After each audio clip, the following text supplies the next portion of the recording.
Hello, আসসালামু আলাইকুম। WhatsApp guys, আমরা এসে বললাম আপনাদের মাঝে নতুন আরো একটি ভিডিও নিয়ে। এই ভিডিওর টপিক হচ্ছে মুর্শিদাবাদ।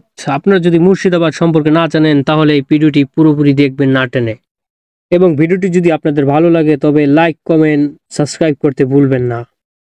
ধন্যবাদ। আমরা চলে যাচ্ছি ভিডিওতে। মুর্শিদাবাদ মুর্শিদাবাদ নামকরণ করা হয় মুর্শিদ কুলি খানের নামে, যিনি 1717 সালে বাংলা ও বর্ধমান নবাব হন। মুর্শিদাবাদ বাংলার রাজধানী হিসেবে প্রতিষ্ঠাতা করেন মুর্শিদ কুলি খান। এজন্য শহরটি নামকরণ করা হয় তার নামে। মুর্শিদাবাদের রাজাদের সংখ্যা, মুর্শিদাবাদে এ যাবৎ কতজন রাজা ছিল এ বিষয়ে আপনাদের ধারণা নাও থাকতে পারে। সেজন্য আমরা মুর্শিদাবাদের কিছু রাজার সংখ্যা আমরা বলি আপনাদের।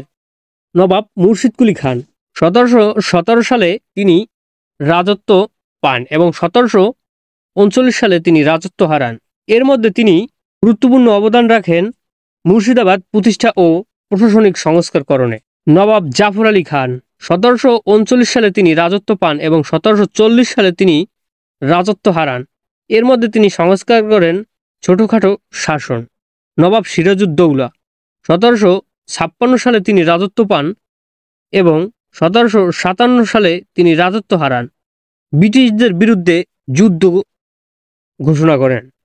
নবাব ইসমাইল উদ্দিন আলী খান 1757 সালে তিনি রাজত্ব পান এবং 1760 সালে তিনি রাজত্ব হারান। এর মধ্যে তার গুরুত্বপূর্ণ অবদান হলো শান্তি প্রতিষ্ঠা। নবাব আবদুল্লাহ খান 1760 সালে তিনি রাজত্ব পান এবং 1770 সালে তিনি রাজত্ব হারান। এর মধ্যে তিনি উন্নয়ন করেন অর্থনৈতিক উন্নয়ন। নবাব মোহাম্মদ মুস্তফা খান 1770 সালে তিনি রাজত্ব পান এবং 1780 সালে তিনি রাজত্ব হারান। এর মধ্যে তিনি গুরুত্বপূর্ণ অবদান হচ্ছে স্থাপত্য ও সাংস্কৃতিক উন্নয়ন। নবাব ফারুক আলী খান 1780 সালে তিনি রাজত্ব পান এবং 1793 সালে তিনি রাজত্ব হারান। এর মধ্যে তিনি গুরুত্বপূর্ণ অবদান রাখেন ব্রিটিশ শাসনের প্রভাব বৃদ্ধির। নবাব আজিম উদ্দিন 1793-তে তিনি রাজত্ব পান এবং 1800 সালে তিনি রাজত্ব হারান। এর মধ্যে তিনি আবিষ্কার করেন শাসন শক্তি। নবাব নাসিরউদ্দিন খান 1800 সালে তিনি রাজত্ব পান এবং 1821 সালে আধুনিকায়নের প্রচেষ্টা করেন এবং 1871 সালে তার রাজত্ব শেষ হয়। নবাব অজিত আলী শাহ 1847 সালে রাজত্ব পান এবং 1856 সালে তিনি রাজত্ব হারান। এর মধ্যে তার গুরুত্বপূর্ণ অবদান মুর্শিদাবাদের শেষ নবাব, সংস্কৃতি উন্নয়ন। মুর্শিদাবাদের রাজাদের অবদান: মোহাম্মদ মুর্শিদ কুলি খান প্রশাসনিক সংস্কার ও শহরের উন্নয়নের অবদান করেন। সিরাজউদ্দৌলা ব্রিটিশ ও স্থায়ী শাসনদের বিরুদ্ধে স্বাধীনতার জন্য যুদ্ধ ঘোষণা করেন। ওয়াজেদ আলী শাহ শিল্প ও সাংস্কৃতিক উন্নয়নের জন্য বড় অবদান রেখেছেন। মুর্শিদাবাদের পরিচয়: মুর্শিদাবাদ পশ্চিমবঙ্গের একটি ঐতিহাসিক জেলা, যা একসময় বাংলার রাজধানী ছিল। এটি বাণিজ্যিক, সাংস্কৃতিক ও রাজনৈতিক কেন্দ্র ছিল।